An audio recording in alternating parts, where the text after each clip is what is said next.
ایک مرتبہ شاہ اسماعیل اپنے ساتھیوں کے ساتھ بیٹھے تھے تو کچھ لڑکیاں اپنی ادائیں دکھاتی ہوئی لوگوں کو اپنی طرف مائل کرتی ہوئیں بن سنور کر بہت ہی خوبصورت لباس زیب تن کیے مدرسہ عزیزیہ کے دروازے سے گزریں۔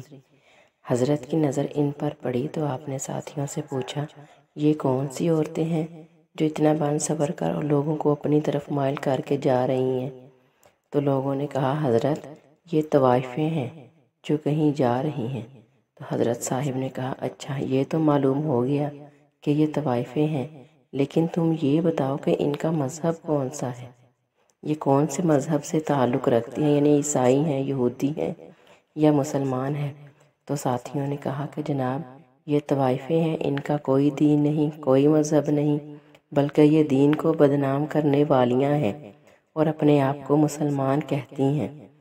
تو حضرت نے فرمایا، مان لیا کہ یہ بد عمل ہی صحیح اور بد کردار ہی صحیح، لیکن کلمہ گو ہونے کی وجہ سے یہ ہماری بہنیں ہیں، کیونکہ یہ ہمارا ہی کلمہ پڑھتی ہیں جیسا ہم کلمہ طیبہ پڑھتے ہیں، لہٰذا ہمیں ان کی فکر کرنی چاہیے اور ان کو نصیحت کرنی چاہیے، ممکن ہے یہ گناہ سے باز آ جائیں۔ تو ساتھیوں نے کہا کہ ان کو نصیحت کیا خاک کریں گے، بلکہ ہم الٹا بدنام ہو جائیں گے۔ تو شیخ نے کہا، پھر کیا ہوا؟ میں تو ضرور یہ فریضہ ادا کر کے رہوں گا۔ ساتھیوں نے کہا، حضرت آپ کا وہاں پر جانا بالکل بھی ٹھیک نہیں، کیونکہ ایک کوٹھے پر ایک معزز اور اتنی بڑی شخصیت کا جانا ٹھیک نہیں، کیونکہ آپ اس بات کو بھی جانتے ہیں کہ شہر کے چاروں طرف آپ کے مذہبی مخالفین ہیں، وہ آپ کو بدنام کرنے کی اور باتیں کرنے کا کوئی موقع ہاتھ سے جانے نہیں دیتے۔ جب وہ آپ کو وہاں پر دیکھیں گے تو طرح طرح کی باتیں بنائیں گے اور ان کو آپ کو بدنام کرنے کا موقع ہاتھ آ جائے گا۔ تو شاہ صاحب نے فرمایا کہ مجھے ذرا برابر بھی پرواہ نہیں، میں ضرور نصیحت کرنے جاؤں گا۔ اس کے بعد آپ تبلیغ کی غرض سے گھر تشریف لائے۔ آپ نے درویشانہ لباس زیب تن کیا اور تنے تنہا گھر سے نکلے اور نائکا کی حویلی کے سامنے چلے گئے۔ جا کر صدا لگائی، اے اللہ والیو دروازہ کھولو۔ آپ کی صدا سن کر چند لڑکیاں آئی، دروازہ کھولا تو دیکھا سامنے درویش صورت بزرگ شخص کھڑا ہے۔ اس نے سمجھا یہ کوئی گدھا گھر فقیر ہے، لہٰذا وہ چند روپے لے کر آئی اور لا کر تھما دیے۔ آپ نے اندر جانے کا اصرار کیا، آپ کو اندر بلا لیا گیا کیونکہ محفل لگی ہوئی تھی۔ جب آپ اندر گئے تو دیکھا کہ چاروں طرف قندیلیں اور شمعیں روشن تھیں۔ طوائف تپلے کی تھاپ پر رقص کر رہی ہیں، ان کے گھنگرو اور پازیبوں کی چنکار نے عجیب سماں باندھ رکھا ہے۔ جیسے ہی اچانک نائکا کی نظر آپ پر پڑی تو وہ پہچان گئی کہ فقیر کے لباس میں یہ کوئی درویش یا گداگر فقیر نہیں ہے، بلکہ یہ تو شاہ حضرت اسماعیل کھڑے ہیں۔ تو اس پر ہیبت طاری ہو گئی، وہ بھاگی ہوئی آئی اور آ کر آپ کے سامنے آ گئی اور جھک کر سلام کیا، ادب سے کھڑی ہو گئی۔ وہ جو شاہ ولی اللہ کے پوتے شاہ عبدالعزیز، شاہ رفیع الدین اور شاہ عبدالقادر کے بھتیجے ہیں۔ لہٰذا نائکا نے بڑے ہی ادب سے عرض کیا کہ حضرت آپ نے ہم سیاہ کاروں کے پاس آنے کی زحمت کیوں کی؟ اگر کوئی کام تھا تو آپ نے ہماری طرف پیغام بھیج دیا ہوتا، ہم خود آپ کی خدمت میں حاضر ہو جاتی۔ آپ اتنی زیادہ بدنام جگہ پر کیوں آئے ہیں؟ اس بات پر آپ نے کہا، اے بڑی بی، تو نے ساری زندگی لوگوں کو راگ اور سرور سنایا ہے، آج کچھ دیر اس فقیر کی صدا بھی سن لو۔ اس پر نائکا نے کہا، جی سنائیے، ہم غور سے سنیں گے۔ یہ کہہ کر اس نے تمام محفل والوں کو اشارہ کیا اور طوائفوں کو محفل برخاست کرنے کا اور گھنگرو اتارنے اور تپلے ڈھول وغیرہ ہٹانے کا حکم دے دیا اور کہا کہ وہ غور سے حضرت کا بیان سنیں گی۔ لہٰذا انہوں نے بھی ویسے ہی کیا، محفل روک دی گئی، گھنگرو اتار دیے گئے، تپلے اور ڈھولوں کو سمیٹ دیا گیا اور بیٹھ کر ہمہ تن گوش ہو کر نصیحت سننے لگی۔ تو آپ نے نصیحت شروع کی۔ نصیحت اس طرح شروع کی کہ سب سے پہلے آپ نے قرآن پاک نکالا، سورۃ تین کی تلاوت شروع کی۔ آپ کی تلاوت کی آواز اتنی زیادہ پرسوز اور وجد آمیز تھی کہ طوائفیں بے خود ہو گئیں۔ اس کے بعد آپ نے آیت مبارکہ کا دل نشین انداز میں ترجمہ کر کے بیان شروع کر دیا۔ آپ کا خطاب زبان سے کانوں تک کا نہیں تھا، بلکہ دل کا دل سے، روح کا روحوں سے خطاب تھا۔ یہ خطاب اصل میں اس الہام ربانی کا کرشمہ تھا جو حضرت شاہ اسماعیل جیسے بزرگوں اور امت مسلمہ کو راہ راست پر لانے والے درویشوں کا خطاب ہوتا ہے، بہت ہی پرسوز اور دل میں اترتا ہے۔ تو جب طوائفوں نے یہ خطاب سنا تو ان پر لرزہ طاری ہو گیا اور روتے روتے ان کی ہچکیاں بندھ گئیں۔ حضرت شاہ اسماعیل صاحب نے جب ان کی آنکھوں سے آنسوؤں کی لڑیاں دیکھیں تو انہوں نے بیان کا رخ توبہ کی طرف موڑ دیا۔ فرمایا، اگر کوئی گناہ گار ہے اور سیاہ کار ہے، جتنے مرضی گناہ کیے ہوں، لیکن اگر وہ اللہ تعالیٰ سے سچے دل سے توبہ کر لے تو اس کی توبہ قبول ہوتی ہے، اور اللہ تعالیٰ نہ صرف توبہ قبول کرتا ہے بلکہ بہت ہی زیادہ خوش بھی ہوتا ہے۔ توبہ کے اتنے زیادہ فضائل انہوں نے بیان کیے کہ ان کی سسکیاں بندھ گئیں۔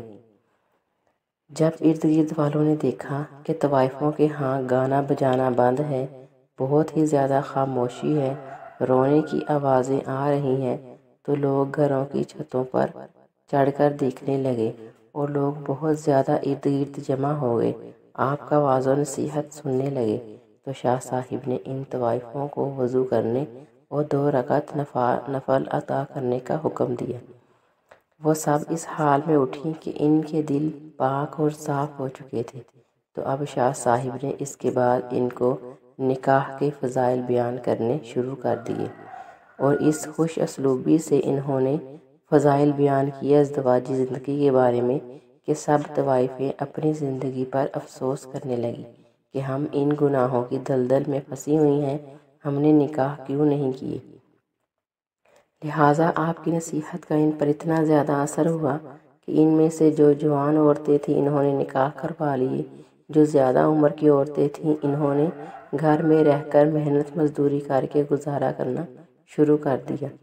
کہتے ہیں ان میں ایک بہت ہی زیادہ خوبصورت عورت جس کا نام موتی بیگم تھا، یہ بہت ہی زیادہ خوبصورت تھی۔ کسی نے اس عورت کو سادہ لباس میں شریفانہ حال میں مجاہدین کے گھوڑوں کے لیے ہاتھ والی چکی پر دال پیستے دیکھا، تو اس نے پہچان لیا کہ یہ تو پہلے طوائف تھی، اب یہ اس حال میں ہے۔ تو اس شخص نے کہا کہ تم یہ بتاؤ کہ وہ والی زندگی بہتر تھی جہاں تم پر ریشم اور حریر کے ملبوسات میں ہوا کرتی تھی، تم پر زیور نچھاور کیے جاتے تھے، یا یہ والی زندگی بہتر ہے کہ تمہارے ہاتھوں میں چھالے پڑے ہوئے ہیں؟ تو اس نے کہا، اللہ کی قسم، مجھے پہلی زندگی جب میں ریشم اور حریر میں پہنتی تھی بہت ہی زیادہ عیش میں رہا کرتی تھی، مجھے کبھی بھی اس زندگی کا کوئی لطف نہیں آیا جتنا لطف اس زندگی پر توبہ کر کے پھر اللہ کے راستے میں زندگی میں مجاہدوں کے لیے چکی پر دال پیستے ہوئے ہاتھوں میں لے کر پھر ان چھالوں میں کانٹے چبھو کر ان میں پانی نکالنے میں جو لطف آتا ہے وہ پہلے کبھی نہیں آیا۔ اس واقعے سے معلوم ہوتا ہے کہ گناہ سے توبہ کرنے کا دروازہ جب تک کھلا ہے، انسان جتنے بھی گناہ کر لے، دن کو کرے، رات کو کرے، چھپ کر کرے یا اعلانیہ گناہ کرے، لیکن جب بھی انسان سچے دل سے اللہ کی طرف رجوع کرے اور اپنے گناہوں پر شرمندگی ہو اور سچے دل سے توبہ کرے تو اللہ تعالیٰ اس کے تمام گناہوں کو معاف فرما دیتے ہیں اور اس کی توبہ ضرور قبول کرتے ہیں، کیونکہ اللہ تعالیٰ بہت ہی زیادہ غفور الرحیم ہے۔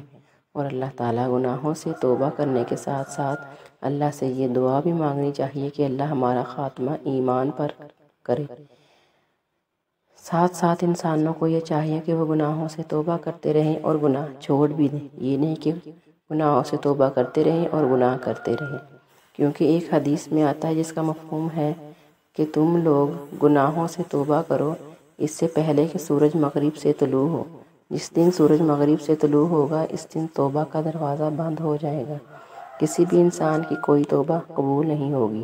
ایسا قیامت کے قرب قیامت ہوگا کہ ایک دن ایسا آئے گا جب قیامت کی ساری نشانیاں پوری ہو جائیں گی تو اللہ تعالیٰ سورج کو مشرق سے طلوع کرنے کی بجائے مغرب سے طلوع کرے گا، اور یہ وہ دن ہوگا کہ جس دن توبہ کا دروازہ بند ہو جائے گا۔